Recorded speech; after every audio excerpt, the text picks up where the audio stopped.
Hello everyone, you are watching MJ career academy. সকলকে স্বাগত। আশা করি সকলেই ভালো রয়েছো এবং সুস্থ রয়েছো। আজ আমরা আলোচনা করব 40 নম্বরের একটি মক টেস্ট। যারা চ্যানেল নতুন বা এমজে কেরিয়ার একাডেমিতে ফার্স্ট টাইম ভিজিট করছো, তারা চ্যানেলটি সাবস্ক্রাইব করে অল নোটিফিকেশনটি অন করে রেখো ক্লাসের সমস্ত আপডেট পাওয়ার জন্য। ওকে, তো চলো আজকে ক্লাসটি শুরু করা যাক। দেখো, ফার্স্ট প্রশ্ন কি আছে? ফার্স্ট প্রশ্ন আছে আমাদের লাইফ সায়েন্স থেকে, যেখান থেকে থাকবে আজকের ক্লাসে 10টি প্রশ্ন। তো ফার্স্ট প্রশ্ন কি আছে দেখো, কি দিয়ে আছে? ডেঙ্গু নির্ণয় করা হয় যে যন্ত্রের সাহায্যে। অপশন এ আছে bilirubinometer, option B immunometer, option C biotech reader এবং অপশন ডি আছে কোনোটি সঠিক নয়। কি বলা আছে? ডেঙ্গু নির্ণয় করা হয় কোন যন্ত্রের সাহায্যে? সঠিক উত্তর হয়ে যাবে কিন্তু এক্ষেত্রে ইমিউনোমিটার। ওকে, তাহলে 1 নম্বর প্রশ্নের সঠিক উত্তর হলো অপশন বি ইমিউনোমিটার। চলো পরবর্তী প্রশ্ন 2 নম্বর। তারা মাছের গমন পদ্ধতিটি হলো অপশন এ অ্যামিবয়েড গতি, option B creeping, option C looping এবং অপশন ডি আছে ক্রলিং। তাহলে তারা মাছের গমন পদ্ধতিটাকে বলা হয় কি? ক্রিপিং, অর্থাৎ অপশন বি হয়ে যাবে এক্ষেত্রে সঠিক উত্তর। চলো পরবর্তী প্রশ্ন 3 নম্বর। 3 নম্বর কোশ্চেন আছে, অ্যাপ্লোস্টিক অ্যানিমিয়া হয় অপশন এ ভিটামিনের অভাবে, অপশন বি জিনগত ত্রুটির ফলে, অপশন সি রক্তের অভাবে এবং অপশন ডি আছে কোনোটি সঠিক নয়। তাহলে অ্যাপ্লোস্টিক অ্যানিমিয়া হয় কিসের অভাবে? জিনগত ত্রুটির ফলে অ্যাপ্লিস্টিক অ্যানিমিয়া হয়। ওকে, তাহলে 3 নম্বর প্রশ্নের সঠিক উত্তর হয়ে যাবে কিন্তু এক্ষেত্রেও অপশন বি। ওকে, চলো পরবর্তী প্রশ্ন 4 নম্বর। 4 নম্বর কোশ্চেন আছে, একটি হেটেরোক্সিন গ্রন্থি হলো অপশন এ থাইরয়েড গ্রন্থি, option B adrenal, option C অগ্নাশয় এবং অপশন ডি কোনোটি সঠিক নয়। একটি হেটেরোক্সিন গ্রন্থি এক্ষেত্রে বলা হয় কোনটাকে?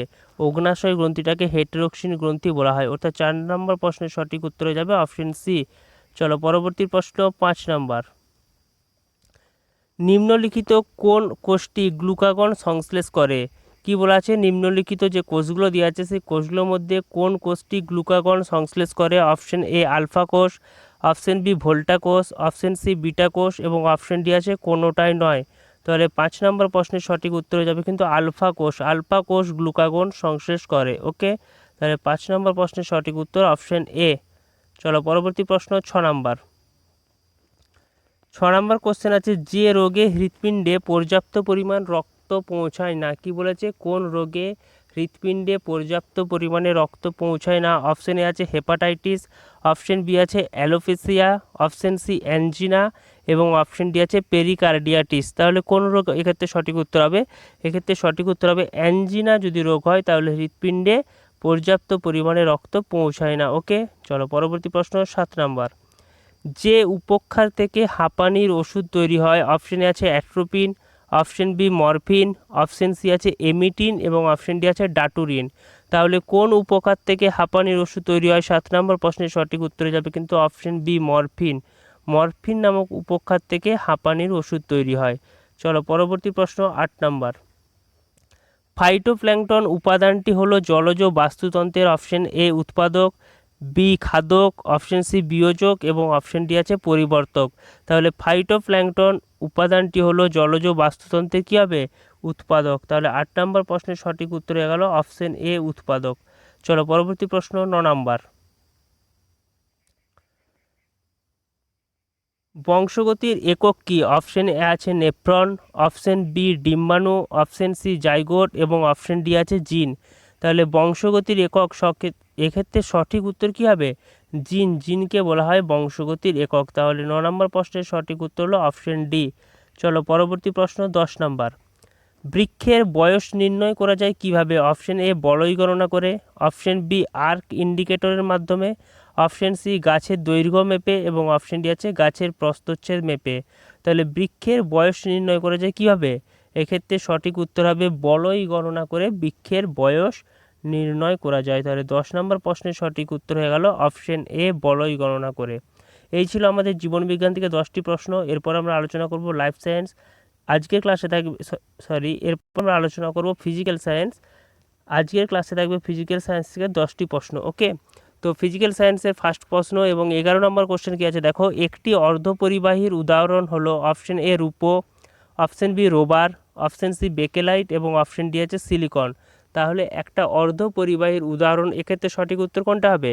সঠিক উত্তর হয়ে যাবে সিলিকন। তাহলে 11 নম্বর প্রশ্নের সঠিক উত্তর অপশন ডি সিলিকন। চলো পরবর্তী প্রশ্ন 12 নম্বর। সাধারণত গাড়ির হেডলাইটে ব্যবহৃত হয় অপশন এ সমতল দর্পণ, অপশন বি উত্তল দর্পণ, অপশন সি অবতল দর্পণ এবং অপশন ডি আছে কোনোটাই নয়। গাড়ির হেডলাইটে কি ব্যবহার করা হয়? গাড়ির হেডলাইটে ব্যবহার করা হয় অবতল দর্পণ। ওকে, তাহলে 12 নম্বর প্রশ্নের সঠিক উত্তরে যাচ্ছে অপশন সি অবতল দর্পণ। চলো পরবর্তী প্রশ্ন 13 নম্বর। ক্ষীণ দৃষ্টি বা প্রেসবায়োপিয়ার প্রতিকারের জন্য কি ব্যবহৃত হয়? ক্ষীণ দৃষ্টি বা প্রেসবায়োপিয়ার প্রতিকার করার জন্য কি ব্যবহার করা হয়? অপশন এ উপযুক্ত ফোকাস দৈর্ঘ্যের উত্তল লেন্স, অপশন বি উপযুক্ত ফোকাস দৈর্ঘ্যের অবতল লেন্স, অপশন সি উপযুক্ত ফোকাস দৈর্ঘ্যের সমতল লেন্স এবং অপশন ডি আছে কোনোটাই সঠিক নয়। তাহলে 13 নম্বর প্রশ্নের সঠিক উত্তর যাবে প্রেসবায়োপিয়া প্রতিকারের জন্য ব্যবহার করা হয় উপযুক্ত ফোকাস দৈর্ঘ্যের উত্তল লেন্স। তাহলে অপশন এ হয়ে যাবে এক্ষেত্রে সঠিক উত্তর। চলো পরবর্তী প্রশ্ন 14 নম্বর কোশ্চেন। দেখো 14 নম্বর কোশ্চেন কি আছে, যে বর্তনীতে খুব সূক্ষ্ম তড়িৎ প্রবাহের উপস্থিতি নির্ধারণ করা হয় অপশন এ ল্যাক্টোমিটারের সাহায্যে, অপশন বি গ্যালভানোমিটারের সাহায্যে, অপশন সি অ্যামিটারের সাহায্যে এবং অপশন ডি আছে কোনোটাই সঠিক নয়। তাহলে বর্তনীতে খুব সূক্ষ্ম তড়িৎ প্রবাহের উপস্থিতি নির্ণয় করা হয় গ্যালভানোমিটার যন্ত্রের সাহায্যে। তাহলে 14 নম্বর প্রশ্নের সঠিক উত্তরে যাচ্ছে অপশন বি গ্যালভানোমিটার। চলো পরবর্তী প্রশ্ন 15 নম্বর। কোয়ান্টাম তত্ত্ব এর প্রবক্তা হলেন option A Ohm, option B Max Planck, option C Rutherford এবং অপশন ডি চ্যাডউইক। তাহলে 15 নম্বর প্রশ্নের সঠিক উত্তর কোয়ান্টাম তত্ত্বের প্রবক্তা হলেন ম্যাক্স প্ল্যাঙ্ক। ওকে, তাহলে সঠিক উত্তর অপশন বি। চলো পরবর্তী প্রশ্ন 16 নম্বর। ঘাত হলো অপশন এ স্কেলার রাশি, অপশন বি ভেক্টর রাশি, অপশন সি কখনো স্কেলার এবং কখনো ভেক্টর রাশি এবং অপশন ডিটা আসছে না, দাঁড়াও, অপশন ডি আছে, এটা 16 নম্বর কোশ্চেন, অপশন ডি আছে কোনোটি সঠিক নয়। তাহলে ঘাত কি রাশি? ঘাত হলো, আমরা সকলেই জানি ঘাত একটি ভেক্টর রাশি। তাহলে 16 নম্বর প্রশ্নের সঠিক উত্তর হয়ে গেল অপশন বি ভেক্টর রাশি। ওকে, চলো পরবর্তী প্রশ্ন 17 নম্বর। ভর সংখ্যার অপর নাম কি? অপশন এ আছে নিউক্লিয়াস সংখ্যা, অপশন বি যৌগিক সংখ্যা, অপশন সি আছে মৌলিক সংখ্যা এবং অপশন ডি পারমাণবিক সংখ্যা। তাহলে ভর সংখ্যার অপর নাম কি হবে? ভর সংখ্যার অপর নাম এক্ষেত্রে হবে, আচ্ছা এই প্রশ্নের উত্তরটা তোমরা কমেন্টের মাধ্যমে জানিও যে ভর সংখ্যার অপর নাম কি। ওকে, চলো পরবর্তী প্রশ্ন 18 নম্বর। স্থায়ী চুম্বক তৈরি করতে কোন লোহা ব্যবহার করা হয়? অপশন এ কাঁচা লোহা, অপশন বি ইস্পাত, অপশন সি আছে রট আয়রন এবং অপশন ডি আছে কোনোটাই নয়। স্থায়ী চুম্বক তৈরি করতে ব্যবহার করা হয় ইস্পাত। তাহলে 18 নম্বর প্রশ্নের সঠিক উত্তর যাচ্ছে অপশন বি ইস্পাত। চলো পরবর্তী প্রশ্ন 19 নম্বর কোশ্চেন। দেখো 19 নম্বর প্রশ্ন কি আছে, আইসোটোনের নিচের কোনটি সমান থাকে? Option A neutron, option B ভর সংখ্যা, অপশন সি প্রোটন সংখ্যা এবং অপশন ডি কোনোটি নয়। আইসোটোনে সমান থাকে হচ্ছে নিউট্রন সংখ্যা, নিউট্রন সংখ্যা হচ্ছে আইসোটোনে সমান থাকে। তাহলে 19 নম্বর প্রশ্নের সঠিক উত্তরে গেল অপশন এ নিউট্রন। চলো পরবর্তী প্রশ্ন 20 নম্বর। তাপ ও তড়িতের কুপরিবাহী এমন একটি পদার্থ হলো, নিচে যে অপশনগুলো দেওয়া আছে, তিনটে অপশন আছে, দেখো তিনটে পদার্থের নাম দেওয়া আছে রূপো, লোহা এবং অভ্র। এই তিনটের মধ্যে তাপ ও তড়িতের কুপরিবাহী পদার্থটির নাম কি?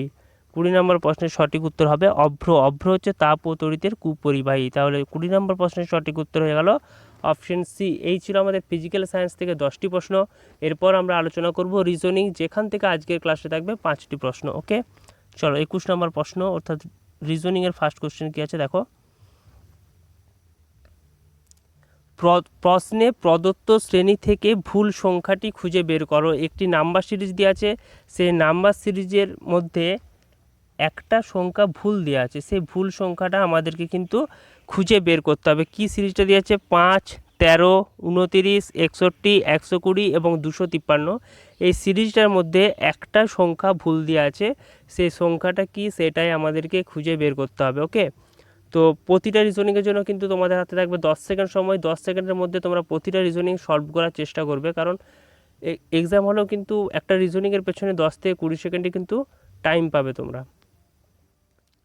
দেখো 5, 13, 29, 61, 120, 253। প্রথমে কী করতে হবে? প্রথমে রিজনিংয়ের আমরা এই রিজনিংটার ক্ষেত্রে কি করব, প্রথমে আমরা গ্যাপগুলো খুঁজে বের করব, তার ডিফারেন্সটা, দুটো সংখ্যার মধ্যে ডিফারেন্স, তার পরবর্তী দুটো সংখ্যার মধ্যে ডিফারেন্স, এইভাবে কিন্তু করব। দেখো 5 আর 13-র মধ্যে ডিফারেন্স কত, 5 আর 13-র মধ্যে ডিফারেন্স হচ্ছে 8, 13 আর 29-এর মধ্যে ডিফারেন্স 16, 29 এবং 61-র মধ্যে ডিফারেন্স কত, 29 61-র মধ্যে ডিফারেন্স হচ্ছে 32। তাহলে দেখো এই নিচের সিরিজটার দিকে যদি আমরা লক্ষ্য করি, তাহলে দেখো যেই সংখ্যাটা আসছে তার সাথে 2 মাল্টিপ্লাই করলে পরের সংখ্যাটা আসছে। তাহলে 8-এর সাথে যদি 2 মাল্টিপ্লাই করছি, দেখো 16, 16-র সাথে 2 করলে 32, তাহলে ডেফিনেটলি 32-এর সাথে আমরা 2 মাল্টিপ্লাই করব, তাহলে কী হবে, এর পরবর্তী সংখ্যাটা হবে 64। তাহলে 64টা 61-র সাথে যুক্ত হবে, তাহলে 61-র সাথে 64 যুক্ত হলে কত হবে, 125। তাহলে পরবর্তী সংখ্যাটা কিন্তু আমাদের 125 হওয়ার উচিত ছিল, কিন্তু কত আসে, 120। তাহলে এক্ষেত্রে ভুল সংখ্যা কোনটা, না এক্ষেত্রে ভুল সংখ্যা হয়ে যাচ্ছে 120, অর্থাৎ অপশন এ হয়ে যাবে এই 21 নম্বর প্রশ্নের সঠিক উত্তর। ওকে, চলো পরবর্তী প্রশ্ন 22 নম্বর। দেখো 22 নম্বর আছে স্টেটমেন্ট কনক্লুশন, অর্থাৎ বিবৃতি এবং সিদ্ধান্ত থেকে ফার্স্ট স্টেটমেন্ট কী দেওয়া আছে, দেখো সমস্ত ক্রীড়াবিদরাই সাহসী। সেকেন্ড স্টেটমেন্ট আছে সমস্ত মহিলারাই হলো ক্রীড়াবিদ। সিদ্ধান্ত দুটো দেওয়া আছে, ফার্স্ট সিদ্ধান্ত কি, সমস্ত মহিলারাই হলো সাহসী, এবং সিদ্ধান্ত নম্বর 2 আছে সমস্ত ক্রীড়াবিদ হলো মহিলা। তাহলে কি করতে হবে না, প্রথমে যে বিবৃতিটাকে এইটাকে আমাদেরকে ফলো করতে হবে, দিয়ে একটা ভেন ডায়াগ্রাম আঁকতে হবে। সেই ভেন ডায়াগ্রামটা আমরা সিদ্ধান্তর সাথে ম্যাচ করব, ঠিক আছে, দিয়ে দেখব যে কোন সিদ্ধান্তটা সত্য কোনটা মিথ্যা। দেখো তাহলে এক্ষেত্রে কী দেওয়া আছে, প্রথমে দেওয়া আছে যে সমস্ত ক্রীড়াবিদরাই সাহসী, ঠিক আছে। তাহলে এক্ষেত্রে ভেন ডায়াগ্রাম আঁকছি, দেখো সমস্ত ক্রীড়াবিদরাই সাহসী। তাহলে এই সার্কেলটাকে আমরা দিলাম ক্রীড়াবিদ, অর্থাৎ কে দ্বারা রিপ্রেজেন্ট করলাম। তাহলে ক্রীড়াবিদরা কী বলেছে, সাহসী, এই সার্কেলটাকে আমরা সাহসী বললাম, এস। সমস্ত মহিলারাই হলো ক্রীড়াবিদ, ঠিক আছে, তাহলে সমস্ত মহিলারাই হলো ক্রীড়াবিদ। তাহলে এই সার্কেলটা কী হবে, এই সার্কেলটা দেখো এই মাঝে যে সার্কেলটা হচ্ছে এটাকে আমরা বলবো মহিলা। ওকে, তাহলে মাঝের সার্কেলটা হচ্ছে মহিলা। তাহলে দেখো সিদ্ধান্তর সাথে এটাকে আমরা এখন ম্যাচ করাবো।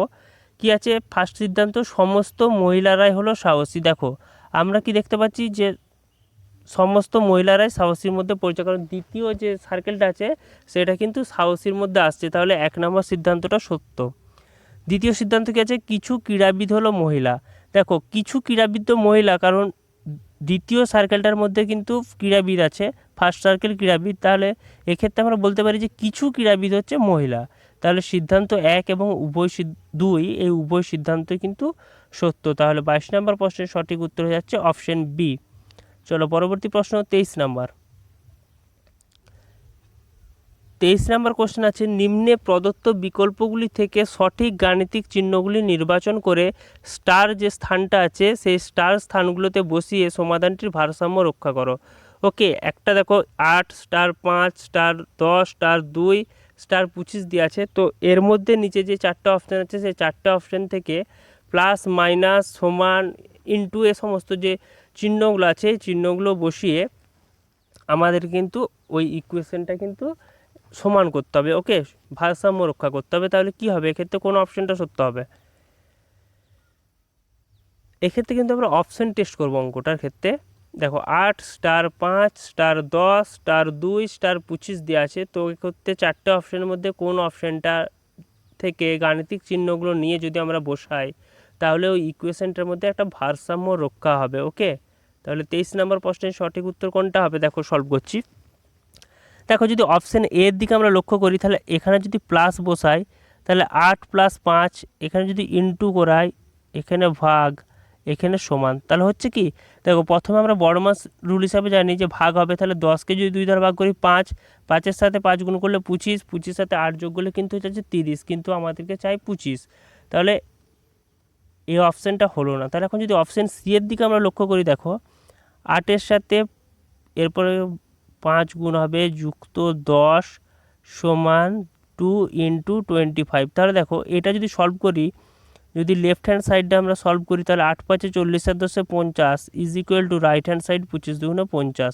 তাহলে দেখো 23 নম্বর প্রশ্নের অপশান সিটা কিন্তু হয়ে যাচ্ছে ক্ষেত্রে সঠিক উত্তর। ওকে, ওই গাণিতিক চিহ্নগুলো কিন্তু ব্যবহার করে আমরা সমীকরণটার ভারসাম্য রক্ষা করতে পারি। তাহলে 23 নম্বর প্রশ্নের সঠিক উত্তর হলো অপশান সি। চলো পরবর্তী প্রশ্ন 24 নম্বর।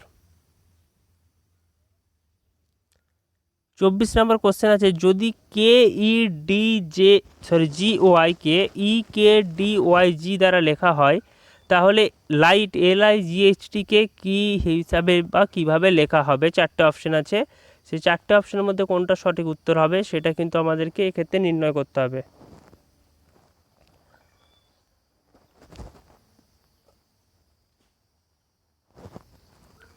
দেখো এটা আমরা এখন সলভ করছি। কি আছে? কে ই ডি জি ওয়াই, এটাকে কী হিসাবে লেখা হয়েছে? এটাকে লেখা হয়েছে ই কে ডি ওয়াই জি, তাই তো? তাহলে দেখো কে কে আমরা 1 বললাম, ই কে 2, ডি কে 3, জি কে 4 এবং ওয়াই কে 5 বললাম। তাহলে দেখো এক্ষেত্রে ই সমান কত বলেছিলাম? 2।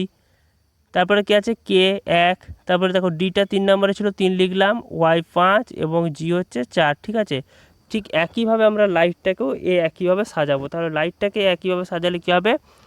দেখো তাহলে প্রথমে আমরা 2, 1, 3, 5, 4 হিসাবে সাজাবো। তাহলে লাইটের 2 নম্বর কি আছে? আই, তাহলে প্রথমে লিখলাম আই। তারপরে কি আছে? 1 নম্বর কি আছে? এল, তাহলে এল লিখলাম। 3 নম্বরে কি আছে? জি লিখলাম। 5 নম্বরে কি আছে? টি এবং 4 নম্বর কি আছে? এইচ। তাহলে কি হবে? ILGTH। কোন অপশানটার সাথে মিলছে? এটা অপশান সি এর সাথে দেখো মিলছে। তাহলে এই 24 নম্বর প্রশ্নের সঠিক উত্তর হয়ে গেল অপশান সি। চলো পরবর্তী প্রশ্ন 25 নম্বর। 25 নম্বর কোশ্চেন আছে, নিচের প্রদত্ত বিকল্পগুলির মধ্যে 31, 19, 41 অনুরূপ বিকল্পটি নির্বাচন করো।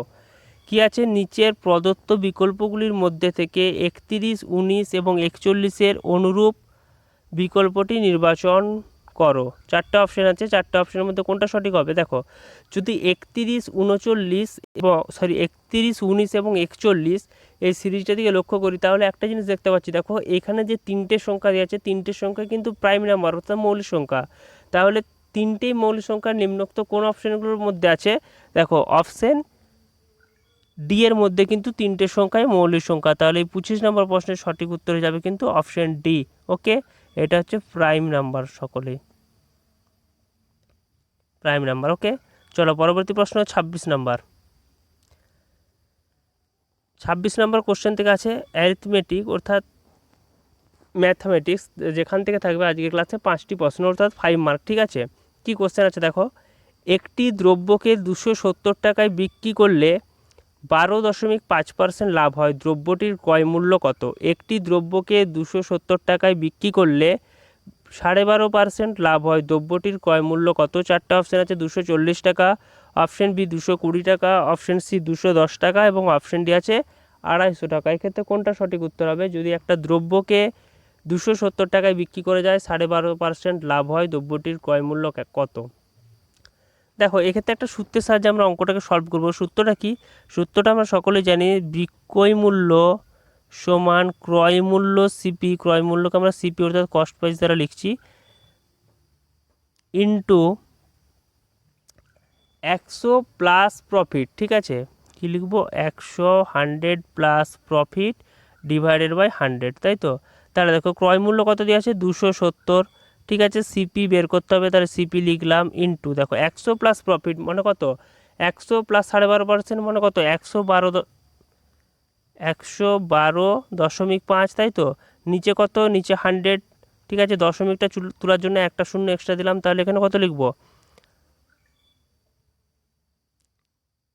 1125 ডিভাইডেড বাই 1000, তাই তো? এটাকে যদি এখন কাটি তাহলে কত? দেখো 25 দিয়ে কাটাকাটি যাবে, 25 2 50, 25 5 25 4 হবে, এটা 45 হবে, 45 নিচে হবে 40। ওকে, দেখো 45 দিয়ে এটা কাটাকাটি যাবে, 45 দিয়ে এটা কাটাকাটি গেলে কত হবে? 6 হবে। ওকে, তাহলে দেখো 6 × 40 মনে হচ্ছে 240 টাকা। ওকে, তাহলে 26 নম্বর প্রশ্নের সঠিক উত্তর হয়ে গেল 240 টাকা দ্রব্যটির ক্রয় মূল্য। চলো পরবর্তী প্রশ্ন 27 নম্বর। এ এর বেতন বি এর বেতনের চেয়ে 20% কম, বি এর বেতন এ এর বেতনের চেয়ে শতকরা কত বেশি? কি বলা আছে? এ এর বেতন বি এর বেতনের থেকে 20% কম, বি এর বেতন এ এর বেতনের চেয়ে শতকরা কত বেশি? 4টে অপশান আছে, 4টে অপশানের মধ্যে কোনটা সঠিক হবে? দেখো কি বলা আছে? এ এর বেতন বি এর বেতনের চেয়ে 20% কম। ঠিক আছে, তো বি এর বেতনটাকে আমরা ধরলাম কত? 100 টাকা।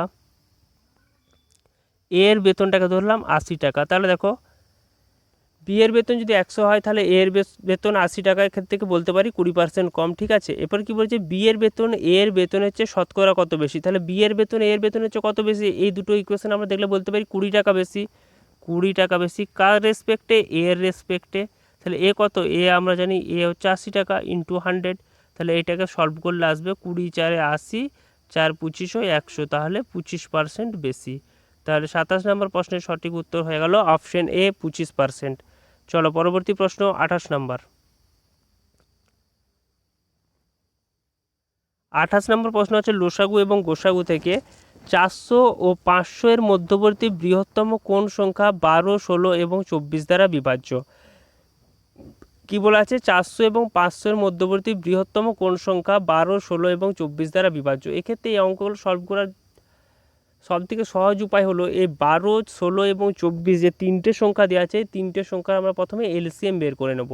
তো 12, 16 এবং 24 এলসিএম কত, প্রথমে আমরা সলভ করব। 12, 16 এবং 24 দেখো কত দিয়ে যাবে, 4 দিয়ে।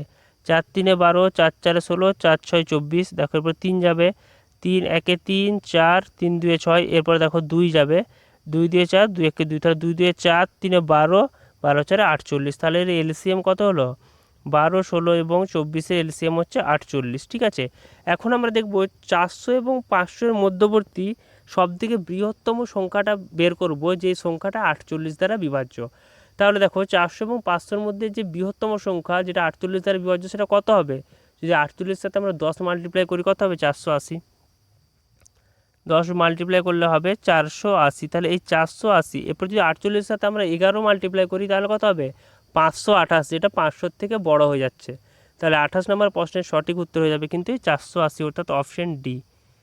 480 হচ্ছে 400 500-এর মধ্যবর্তী বৃহত্তম সংখ্যা যা 12, 16 এবং 24 দ্বারা বিভাজ্য। ওকে, চলো পরবর্তী প্রশ্ন 29 নম্বর।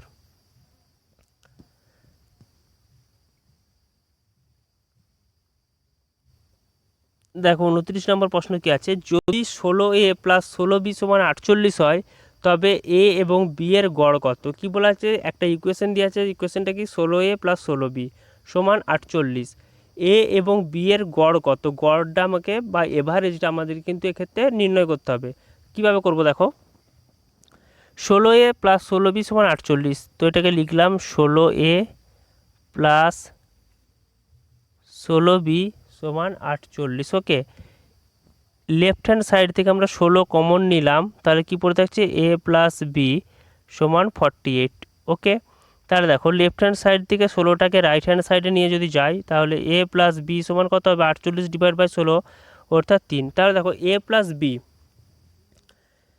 যোগ করে এ প্লাস বি এর টোটাল কত, টোটাল যোগ করে আমরা পাচ্ছি 3, তাহলে এভারেজ কত, এ প্লাস বিকে 2 দিয়ে ভাগ করব, তাহলে এ প্লাস বি ডিভাইড বাই 2 সমান 3/2, তাহলে 3 ডিভাইড বাই 2 করলে কত হবে 1.5, তাহলে এ আর বি এর গড় হচ্ছে 1, অর্থাৎ অপশন এটা হয়ে যাবে 29 নম্বর প্রশ্নের সঠিক উত্তর। ওকে, ক্লিয়ার। চলো 30 নম্বর কোশ্চেন।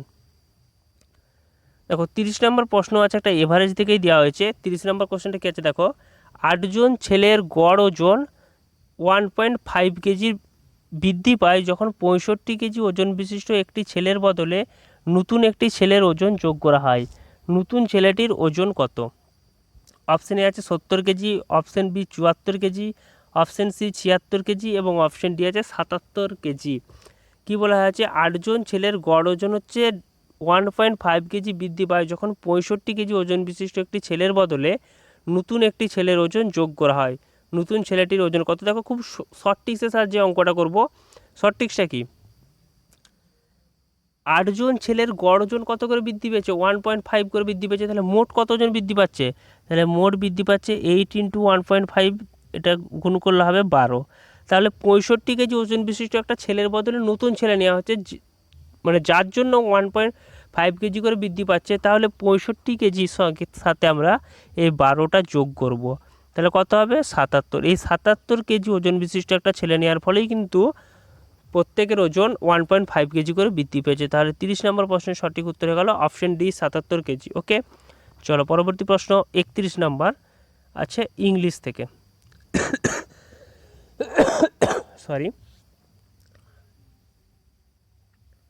দেখো 31 নম্বর প্রশ্ন কি আছে, find out the correct synonym. Correct সিনোনিমটা আমাদেরকে কিন্তু ফাইন্ড করতে হবে, কি আছে অ্যাডভার্স। অ্যাডভার্সের কারেক্ট সিনোনিম কী হবে? অপশানে আছে আনইকুয়াল, অপশান বি আছে আনফেভারেবল, অপশান সি আছে আনওয়ান্টেড এবং অপশান ডি আছে আনডিউ। তাহলে 31 নম্বর প্রশ্নের সঠিক উত্তর হবে অ্যাডভার্সের কারেক্ট সিনোনিম হবে অপশান বি আনফেভারেবল। ওকে, তাহলে 31 নম্বর প্রশ্নের সঠিক উত্তর অপশান বি। চলো পরবর্তী প্রশ্ন 32 নম্বর। 32 নম্বর কোশ্চেন আছে find out the correct antonym. এক্ষেত্রে অ্যান্টোনিম ফাইন্ড করতে হবে আমাদেরকে, কি আছে কন্ট্রাডিকশন। কন্ট্রাডিকশনের কারেক্ট অ্যান্টোনিম কী হবে? অপশান এ আছে opposition, option B adjustment, option C আছে কনফার্মেশন এবং অপশান ডি আছে এগ্রিমেন্ট। তাহলে এই যে কন্ট্রাডিকশন এর সঠিক অ্যান্টোনিম কী হবে? 32 নম্বর প্রশ্নের সঠিক উত্তর হয়ে যাবে অপশান ডি এগ্রিমেন্ট। ওকে, 32 নম্বর প্রশ্নের সঠিক উত্তর এগ্রিমেন্ট। চলো পরবর্তী প্রশ্ন 33 নম্বর। Both the brothers love each other, here each other is an example of, কী বলা আছে? Both the brothers love each other, here each other is an example. Each আদারটা কিসের এক্সাম্পল? অপশানে আছে interrogative pronoun, option B reflexive pronoun, option C distributive pronoun এবং option D আছে reciprocal pronoun. এই ইচ আদার এইটা হচ্ছে রেসিপ্রোকাল প্রোনাউনের একটা উদাহরণ। তাহলে 33 নম্বর প্রশ্নের সঠিক উত্তর হয়ে গেল অপশান ডি রেসিপ্রোকাল প্রোনাউন। চলো পরবর্তী প্রশ্ন 34 নম্বর। 34 নম্বর প্রশ্ন আছে what is the adjective form of the noun travel. এই ট্রাভেল একটা নাউন, এর অ্যাডজেক্টিভ ফর্মটা কী হবে? অপশানে আছে ট্রাভেললেস, অপশান বি আছে ট্রাভেলফুল, অপশান সি আছে মাচ ট্রাভেল এবং অপশান ডি আছে ট্রাভেল সাম। তাহলে ট্রাভেল কথাটার বা এই যেটা নাউন এর সঠিক অ্যাডজেক্টিভ হবে ট্রাভেল সাম, অর্থাৎ 34 নম্বর প্রশ্নের সঠিক উত্তর অপশান ডি। চলো পরবর্তী প্রশ্ন 35 নম্বর। দেখো 35 নম্বর প্রশ্নের সঠিক অ্যান্সার কী হবে? যে স্কেলেটন, এই যে ওয়ার্ডটা এর সঠিক বানান কি হবে? চারটে অপশান আছে, চারটে অপশানের মধ্যে কোনটা সঠিক উত্তর হবে তোমরা কিন্তু এই প্রশ্নের উত্তরটাও কমেন্টের মাধ্যমে জানিও। ওকে, এটাও কমেন্টের মাধ্যমে জানিও যে স্কেলেটনের সঠিক বানান কি হবে, স্পেলিং কি হবে। ওকে, চলো পরবর্তী প্রশ্ন 36 নম্বর প্রশ্ন, যেটা আছে আমাদের জিকে থেকে। দেখো 36 নম্বর প্রশ্ন আছে নিম্নলিখিতের মধ্যে কোনটি পৃথিবীর প্রথম ধূমপান বর্জিত রাষ্ট্র বা নো স্মোকিং নেশন? চারটে অপশান আছে, option A Bhutan, option B Bharat, option C Maldives এবং অপশান ডি আছে চীন। এই নিম্নলিখিত চারটে অপশানের মধ্যে কোনটা পৃথিবীর প্রথম ধূমপান বর্জিত রাষ্ট্র? সঠিক উত্তর হয়ে যাবে কিন্তু option A Bhutan. Option A Bhutan হয়ে যাবে নিম্নলিখিতের মধ্যে পৃথিবীর প্রথম ধূমপান বর্জিত রাষ্ট্র। চলো পরবর্তী প্রশ্ন 37 নম্বর। 37 নম্বর প্রশ্ন আছে অপারেশন ফ্লাডের সঙ্গে জড়িত অপশান এ দুগ্ধ উৎপাদন, অপশান বি গম উৎপাদন, অপশান সি বন্যা নিয়ন্ত্রণ এবং অপশান ডি আছে জলসেচ। তাহলে অপারেশন ফ্লাড এর সাথে জড়িত অপশান এ দুগ্ধ নিয়ন্ত্রণ। ওকে, তাহলে 37 নম্বর প্রশ্নের সঠিক উত্তর হয়ে যাচ্ছে দুগ্ধ নিয়ন্ত্রণ। চলো পরবর্তী প্রশ্ন 38 নম্বর প্রশ্ন।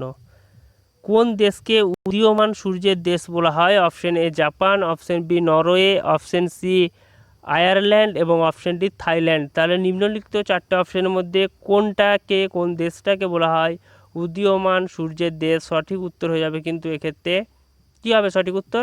কমেন্টের মাধ্যমে জানিও। কমেন্টের মাধ্যমে কোন দেশটাকে উদীয়মান সূর্যের দেশ বলা হয়? খুব সহজ একটা প্রশ্ন, যেটা তোমরা কমেন্ট করে জানাবে। চলো পরবর্তী প্রশ্ন 39 নম্বর প্রশ্ন। ভারতের সর্বোচ্চ অসামরিক পুরস্কার কি? অপশান এ আছে ভারতরত্ন, অপশান বি পরমবীর চক্র, অপশান সি ভারতীয় ফিল্ম পুরস্কার এবং অপশান ডি আছে জ্ঞানপীঠ পুরস্কার। তাহলে ভারতের সর্বোচ্চ অসামরিক পুরস্কার, এক্ষেত্রে সঠিক উত্তর হয়ে যাবে কিন্তু কী হবে? ভারতরত্ন। তাহলে 39 নম্বর প্রশ্নের সঠিক উত্তর ভারতরত্ন। চলো পরবর্তী প্রশ্ন 40 নম্বর। পৃথিবীর উচ্চতম জলপ্রপাত হলো অপশান এ নায়াগ্রা জলপ্রপাত, অপশান সি বোমা জলপ্রপাত, অপশান সি সাল্টো অ্যাঞ্জেল এবং অপশান ডি আছে খন। তাহলে পৃথিবীর উচ্চতম জলপ্রপাত সঠিক উত্তর হবে সাল্টো অ্যাঞ্জেল, অপশান সি। ওকে, সাল্টো অ্যাঞ্জেল।